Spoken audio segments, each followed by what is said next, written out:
Comment pourrais-je me détacher de ce que je n'ai pas encore vécu?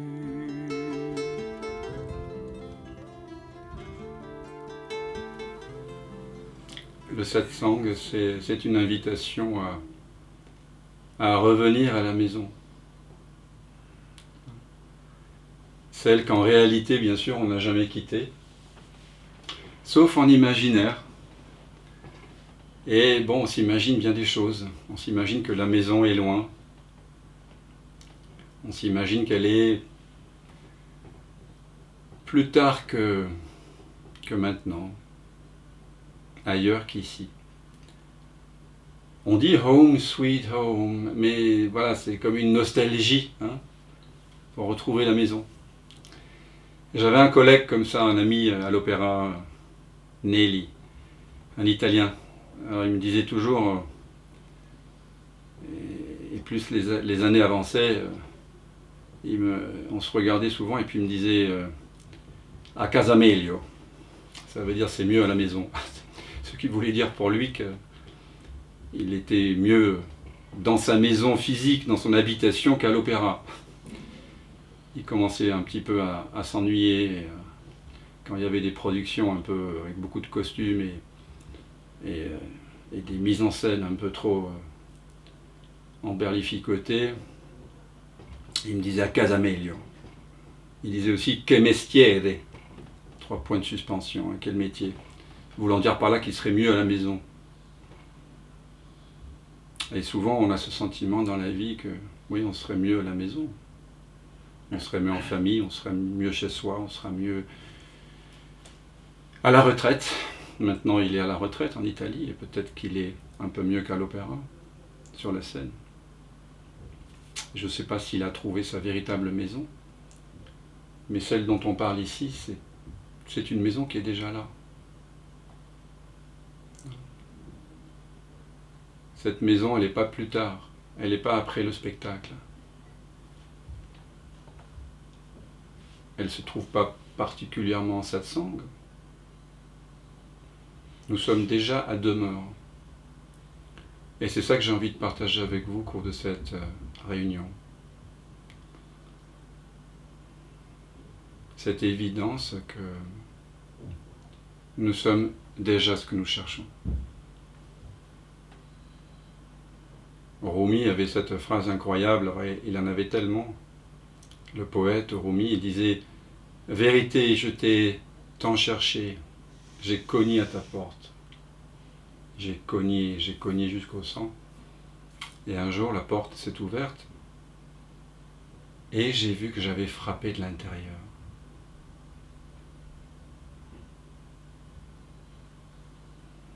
Donc le satsang, voilà, c'est une réunion pour reconnaître ce que nous sommes déjà. Et bien que nous ayons frappé à plein de portes, nous sommes déjà pleinement chez nous. Dès que nous faisons le moindre mouvement pour aller vers ce que nous pensons être, vers ce que nous croyons devoir réaliser dans cette vie-ci, vraiment profondément, dès que nous faisons le moindre pas, nous nous éloignons de nous-mêmes. C'est bien fait, l'illusion. Il y a cette illusion presque omniprésente, presque, comme quoi la paix, la joie, l'amour vont se trouver dans une expérience particulière.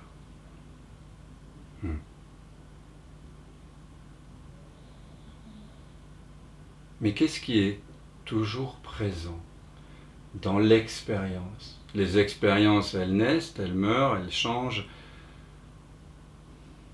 Nous en faisons à chaque instant des milliers.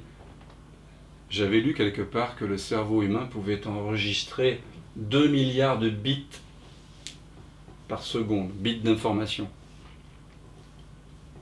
Chaque expérience a un commencement et une fin.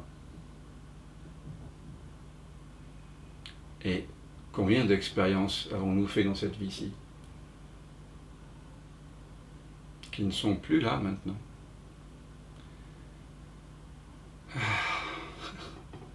Quand on y pense, que de pensées, que d'espoir, que de peur, que d'émotions,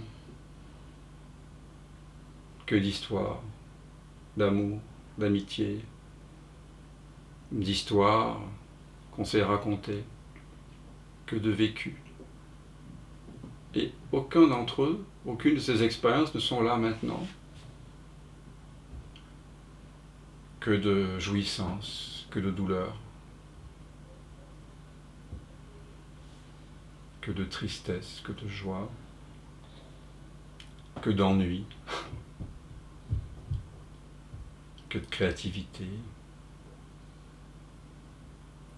que de maladie, que de perte d'amis, d'êtres chers, que de naissance. Aucune de ces expériences est là. Maintenant, il y a une expérience qui est la vôtre. Chacun d'entre vous a une expérience. Elle est composée de quoi? Elle est composée de sensations. Elle est composée de couleurs par la vision. Elle est composée de sons, de goûts, d'odeurs, d'images mentales, de pensées, peut-être des émotions, un mixte de mental et de senti. Voilà le lot de chaque être humain. Toutes ces expériences ont eu un début et une fin, et quelque chose a toujours été présent, omniprésent au cours de chaque expérience. Qu'est-ce que c'est qui a toujours été là? Qu'est-ce que c'est qui est là lorsqu'aucune expérience n'est là? Si vous retirez toute pensée, toute mémoire, toute image mentale, tout imaginaire, si vous retirez les sensations, les émotions, si vous retirez le corps mental, si vous retirez la famille, les amis, le travail, le monde, l'univers, le futur, le passé, les désirs, les peurs. Si vous retirez toute expérience du champ de la conscience, que reste-t-il?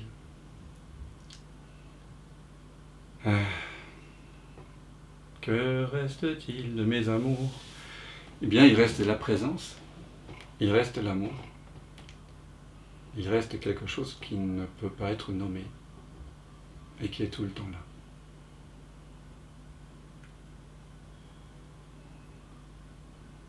Vous voyez, c'est le satsang, c'est le moment où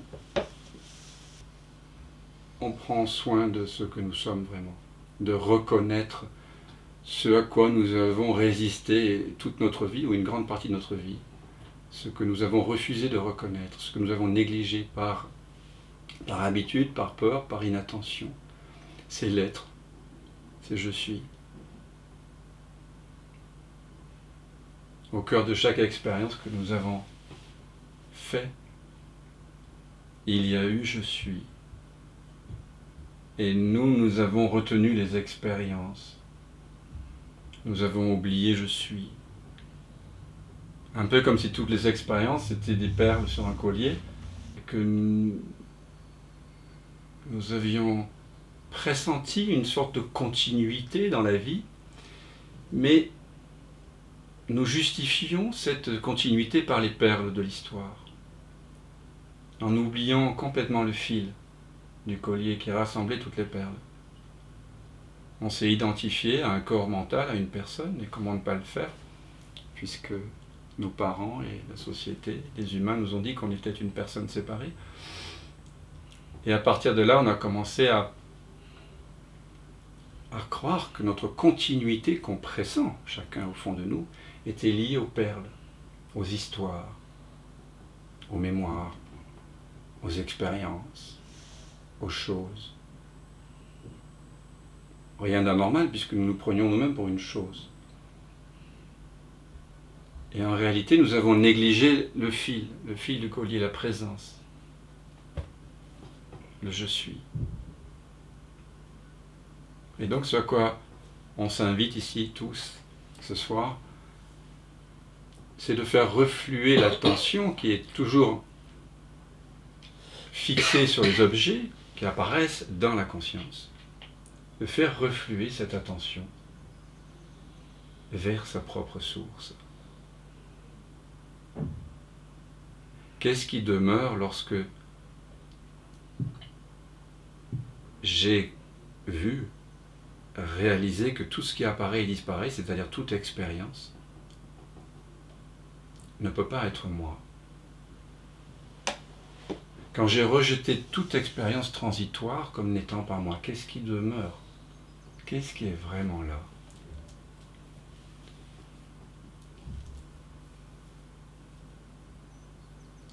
Qu'est-ce qui connaît mon expérience?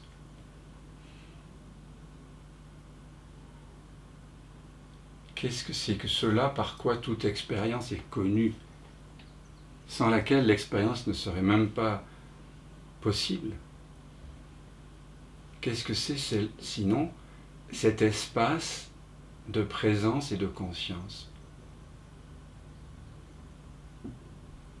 que tu es, ce je suis? Simplement, il n'a pas de forme, il n'a pas de nom, il n'a pas d'âge, il n'a pas de contour, il n'a pas de couleur, il n'a pas d'odeur, de goût, il n'a pas d'histoire, il n'a pas de préférence.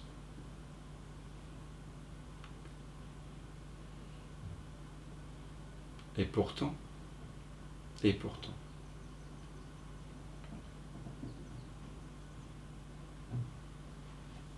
lorsque nous vidons, si j'ose dire, le champ de la conscience, de tous ces objets transitoires, le sentiment d'être qui est toujours là en arrière-plan,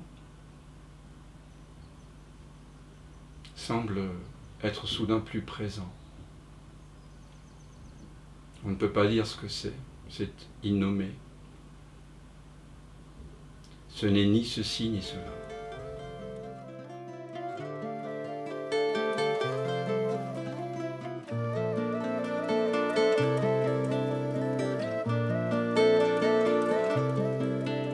On ne peut lâcher que ce que l'on a tenu, mais comment pourrais-je me détacher de ce que je n'ai pas encore vécu?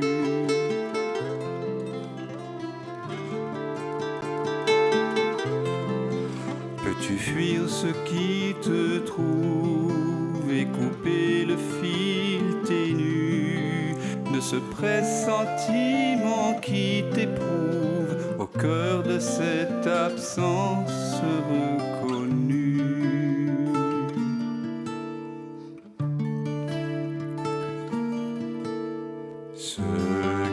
S'obstine pendant le sommeil, ce que tu sens juste après le réveil, car de la fleur des dérives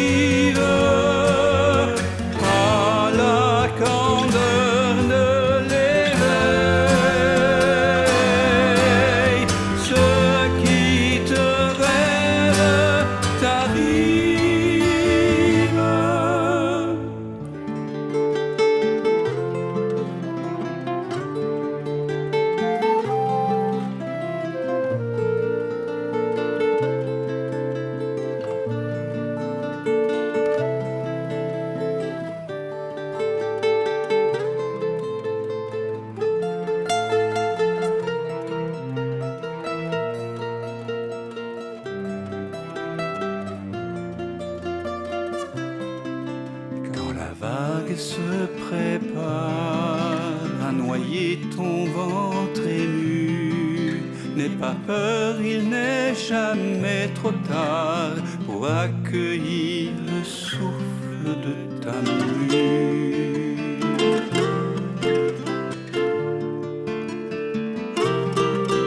Le passé n'existe pas quand le cœur est mis à nu. En quittant le vu pour vraiment voir, tu cueilles en toi ce monde entreaperçu.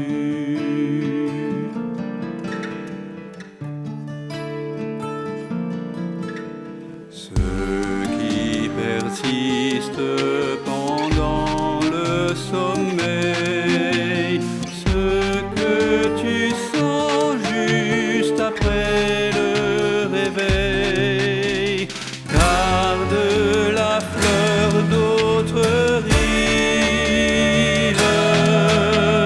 et la beauté des dérives, à la fraîcheur de l'éveil. Ceux qui te rêvent t'arrivent.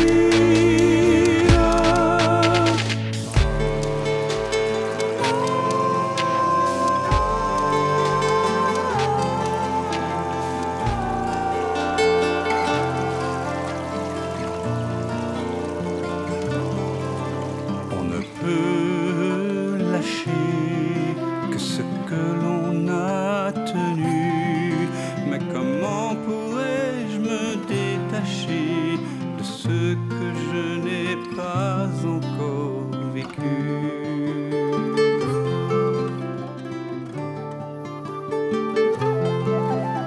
Pour renouer avec ce fil ténu qui nous relie, cet inconnu, ce lien subtil, ce fil de